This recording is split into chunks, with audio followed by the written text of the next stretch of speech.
Thank you very much. So thank you all for joining. My name is Shachaf, and I'll just run you through about what we'll be talking today, and then we'll all present ourselves.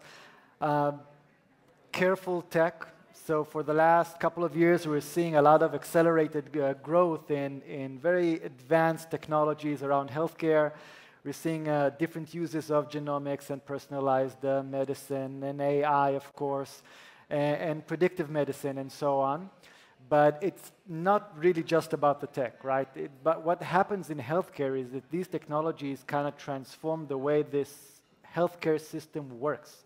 It creates like a redefined shift of the core roles of patients and doctors. So on the one hand, we have the patients that are now much more engaged in their healthcare journey. They have opinions, they have more data than ever at their fingertips, and they take a very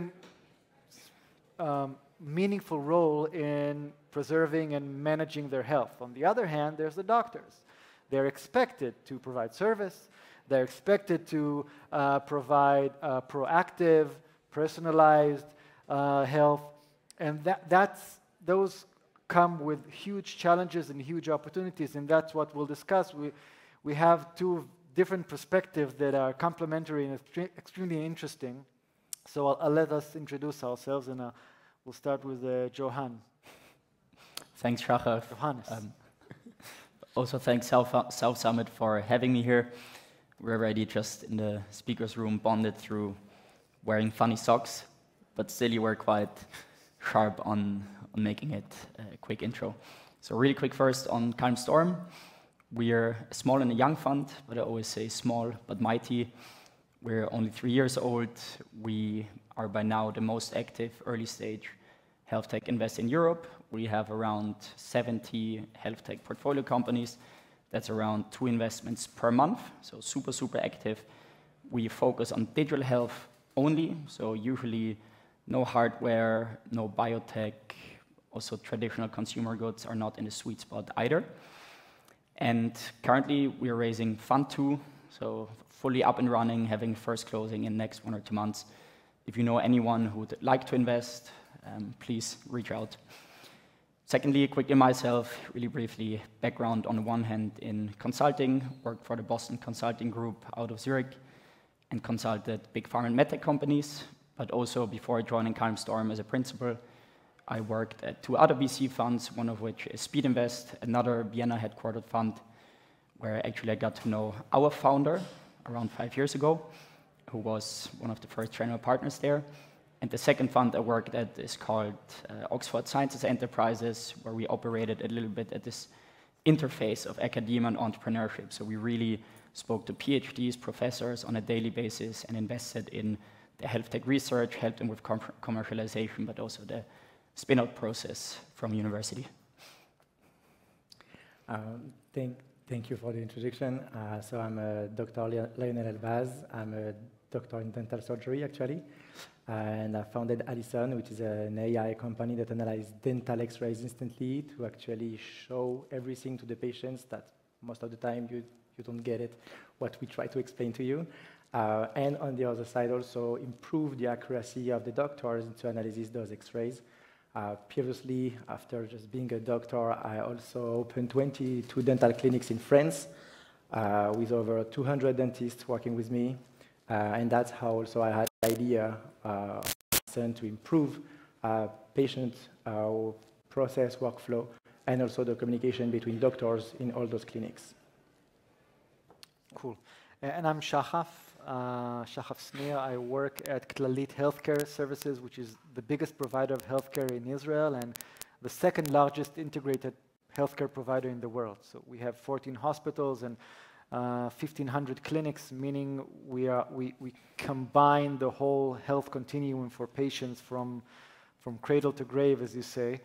In Clalit, I run the internal innovation unit, and one of my main roles is to identify human needs for patients and doctors, and then try to find the right match of solution, either developed internally or through open innovation, to answer those needs. And again, I think this perspectives are very interesting. So let me start, Johannes, with my first question. So we're seeing a lot of disruptive changes that are happening in the market. What do you think is the biggest change, and how do you see the companies that you work with try to cope with it? Yeah, it's a good question. I'd like to answer it from two angles. I think, firstly, we see a lot of changes in the VC landscape. It's not 2021 anymore. There's not 2.5x upticks in valuation round for round. There's not a general abundance of money out there anymore. It's not the case anymore that you get your dream investors, and it's actually very tough out there at the moment. We always speak at Calmstorm in sailing analogies, so it's at the moment for the startups, it's not smooth sailing. A lot of them feel like a broken ship without a sail, so to say. And reality is, these days, lots of down rounds, lots of bridges, lots of internal rounds. So instead of raising from new investors, actually a lot of companies raise from existing investors and just try to bridge.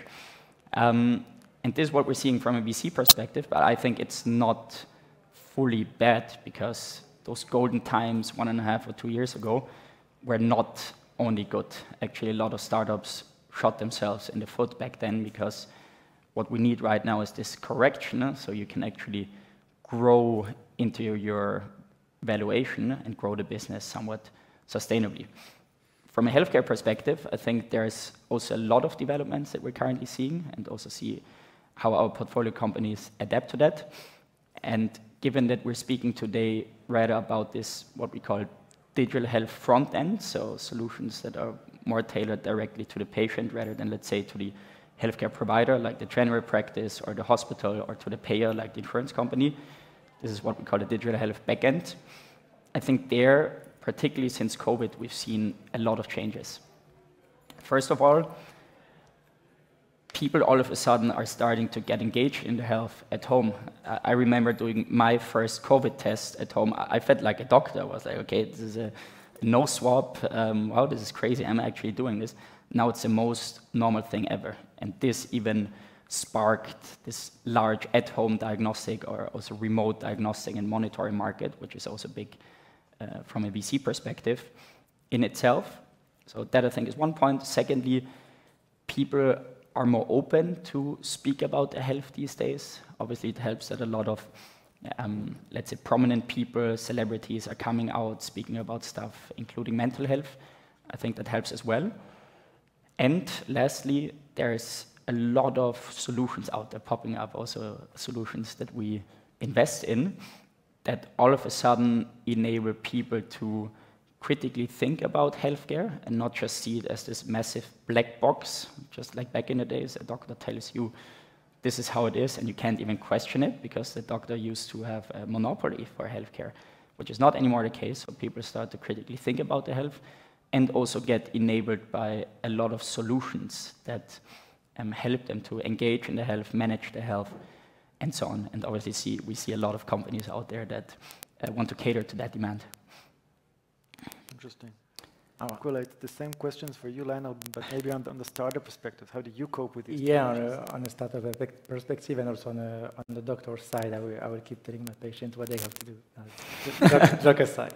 Joke aside, what we see on the side, on my side actually, that's obvious that the market has changed either on the VC part. There is a lot of downward and so on, but there is also a great opportunity for some companies to grow and acquire some others. We just acquired the company 6 months ago, and it was like the best moment to do it.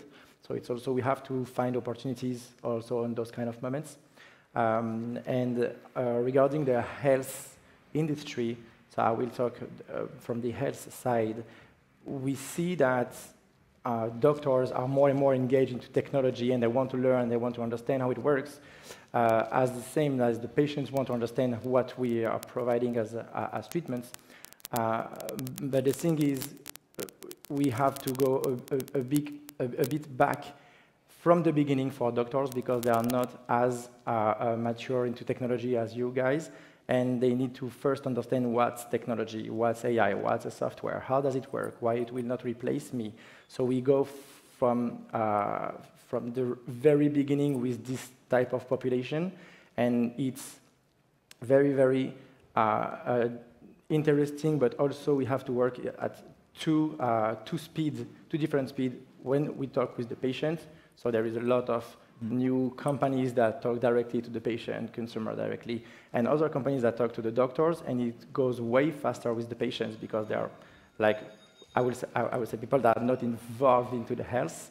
When doctors are trained like that since 10, 20, 30 years, and have never heard about what's AI also. So it's very complicated for them to first change the habits and understand how they will reorganize the whole workflow of their office, practice, clinic, whatever the size is, and also depends on how many people there is in this clinic. So that's two difficulties for them, changing the habits, which is the most difficult thing, and also understanding how they're going to introduce new technology in the new way of work, actually a new way of treat patients. Cool. So we're seeing everyone embracing new habits. I like what Johanna said about questioning everything, because for many years no one questions how the system worked, and now we're questioning everything. Should we go to the doctor to do this test? Should we believe the doctor when he tells me, hey, I have to take a treatment, right? Because Google said something better that I prefer hearing from him. So these are really in-depth changes. What's the role of the VC perspective in supporting these your startups in embracing these challenges? Yeah, I think first of all, on a personal note, we as VCs, and not too much tapping on the shoulder, I know VCs do that too much, but at the end of the day, we are multipliers, and we have a massive responsibility in that role. And me as a kid, I can remember seeing all those super influential, prominent founders out there. We're talking about people like Musk, Bezos, Zuckerberg, and so on. And quite early on realizing for myself, okay, these people can actually change realities. And if you look at the current reality, I think you can make a case that it's not the best reality we're currently facing, with environmental challenges, with healthcare challenges, with a war going on, social divide, and so on. And that's why I thought, okay, it would be actually the best thing to do when you're a multiplier, to channel the people that have the potential to become this influential and change realities, to actually channel them to the right questions of life. And I think this is our responsibility as investors, and this is what I want to do as an investor, to be honest. But this is a little bit abstract. On a concrete basis, I think what we should do is, next to, of course, the capital infusion that is also extremely crucial for an early stage startup, but is definitely to have an open ear, really align on the ongoing path with the startup, provide advice. Again, usually we are not the investor who would push the help to the founders, but rather it's a pull. So if they want something from us, we help. But what we have institutionalized, and this is beautiful to see it in action, is our academy. So in our academy, it's our plus 150 founders coming together on a quarterly basis. We had it last week in Vienna, and they help each other. So we tell them, hey, this is the ecosystem, the largest ecosystem of health tech founders in Europe. We don't tell you how it's done because we don't know. We're a VC, we're not in the product. We're not playing football. At Max, we're the coach on the sidelines. Please learn from another. And this is what we facilitate. And I think what we should also do, particularly as health tech investors, is understand the space, because what you've seen is that during COVID, where the space got somewhat hot, a lot of VCs or investors started jumping on the health tech train, just for the sake of it, because it's a hype, but not really 100% understand it. And I think this is where a lot of friction can come from. We literally have portfolio founders that tell me they have VCs in their board that tell them, hey, why can't you be more like Revolut? Where's the top line traction? You have to be faster. Health tech is not fintech. It takes time. It's difficult. How do you see it? Yeah, actually, I 100% agree with what you're saying. And I have faced so many different type of VCs that speak like that, actually, and don't really understand where they want to go, like what the field and the industry they want to step in. Actually, health industry even if the product goes very fast, the AI improves very fast, the people we are talking to are not that fast. First of all, because they are not behind a computer most of the time, they're in front of the patient, can be at the chair or at the hospital, but anyway, they are not spending 100% of their time behind a computer trying to improve the product. So very important to understand what is the industry, who we are talking to, how they're going to embrace this technology or not, and to also not go too fast with these doctors because this can be very difficult for them to accept. So they have to accept not technology, but how to embrace technology to be able to work with it, to manage it, and to master it. Actually, that's what I'm trying to explain with the dentists that we are working with. And we did a small mistake, like actually at the beginning of Alison, we went very fast into the process of the treatment planning and so on, and doctors were like, oh, you are trying to do my job and so on. So actually it's not the case. We're trying to improve the process to make it faster, more accurate, and being able to share that with the patient. So we did a small step back, not because the technology, but because the population we're talking to, and that's extremely important to understand. So very important to understand who we are talking to and to have a VC, and we have the chance to have raised 10 million euros 6 months ago with VCs that completely understand the field, our vision, what we are trying to build, and the way we are doing it. So you can think about and say that we are going very fast, very, very specific on elements, but you have to also work with the field. So that's also why at Alison we are not developing a technology that we provide to doctors, but the strength, I will say, is that because I used to have 200 dentists working with me. I know a lot of dentists. I'm a dentist and working from the field. So we took all the pains that we can see in the clinics, in the offices, with the patients, with the doctors, assistants, labs, and so on. And from those problems, we developed technology that help actually the workflow and so on. So that's how impactful it is, because you are not just providing a new tech, you are providing a new a solution for their needs and how to improve, automate administrative tasks and so on. So it's not just about building a strong AI, it's how AI empowered the World Dental Office or the World Clinic and so on. So that's what I think is very important to understand when we talk technology with doctors. It's not like this new part of technology, AI, just take AI and do whatever you want. No, it's how you integrate AI in the workflow of your practice. So there's this discussion, I would say even criticism, about AI in healthcare, that it's really far from fulfilling its potential, right? So we're seeing this all new amazing applications for AI in the last year, for ChatGPT and even more, and it's raising exponentially, but we don't see that much AI in healthcare. Why is that? Why? Can you explain that to me, Lionel? Actually, it starts to arrive, and I think first it's very difficult to enter the health industry because you have to understand it's very specific, it's very difficult, and you have to either find doctors that. And now I'm speaking very transparent. You have to find doctors that earn a lot of money, want to work into a startup that basically have to start from scratch, being 100% involved, and so on. So first, it's very difficult to find that kind of person that have the knowledge. That's the first thing. The second thing is obviously finding the funds that understand this also, why it takes time, why it's not so fast, why you're not making the 1 million annual recurrent revenue very fast, and so on. So all those elements, so you have to have enough resources to take time to improve with doctors, improve with patients, find the right process, not the fastest one, but just the right one that matches the need. And it's when you don't understand, I would not say know the industry, when you don't understand the whole industry from A to Z, it's very, very difficult to enter. Now that it started a bit, there is other difficulties.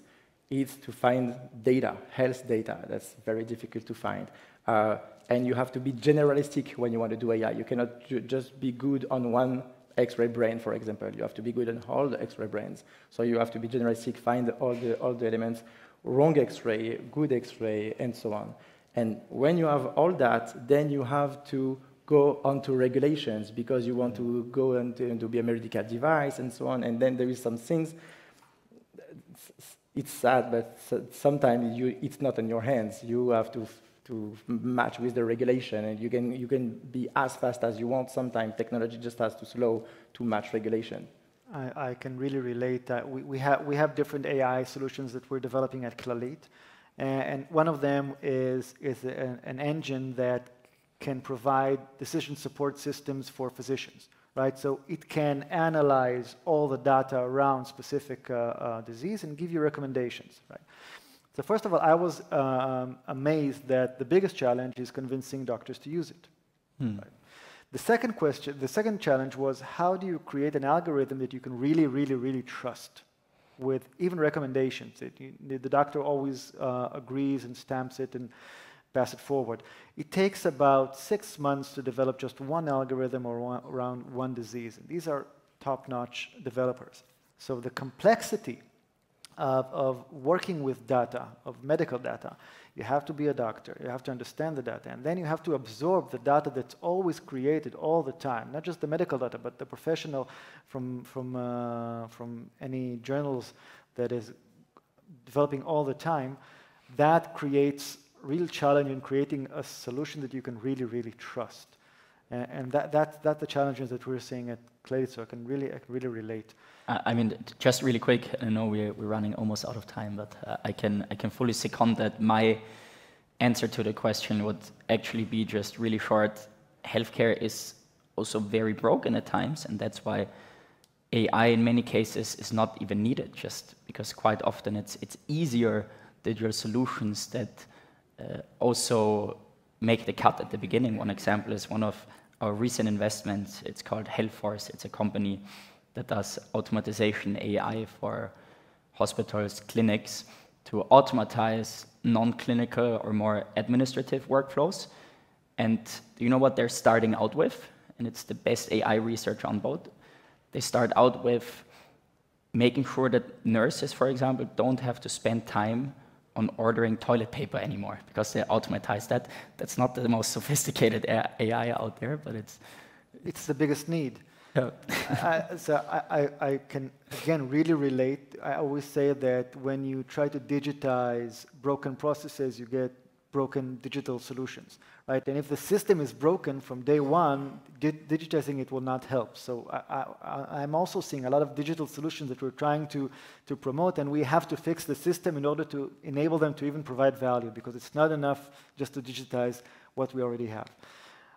It was faster than I thought. We have 30 seconds, so just in one sentence, what kind of tip or advice would you give a startup that's working now in the healthcare industry, coping with the future? Mm-hmm. Maybe really, really quick. First, build something that you're super passionate about. I know it sounds cheesy, but be passionate about it, because this is not for 2 or 3 years, but rather for 10 years, and VCs really want to see that fire. And second, be in love with the problem and not the solution, because the solution will change. The market might not even be there yet, but you should be deeply passionate about the problem, and this is what you should be solving for. I will try to be fast, but basically be close to your customers, very important. Move fast, break things, and restart. I'll add it, close to your customers, and remember that the patient is the customer. It's not just the person that does what you tell them to do. That's the final question. Yeah. I like it. I really had a good time. Yeah, thank you so much. Thank you, guys. Thank you. Cheers, guys. Thanks, everyone.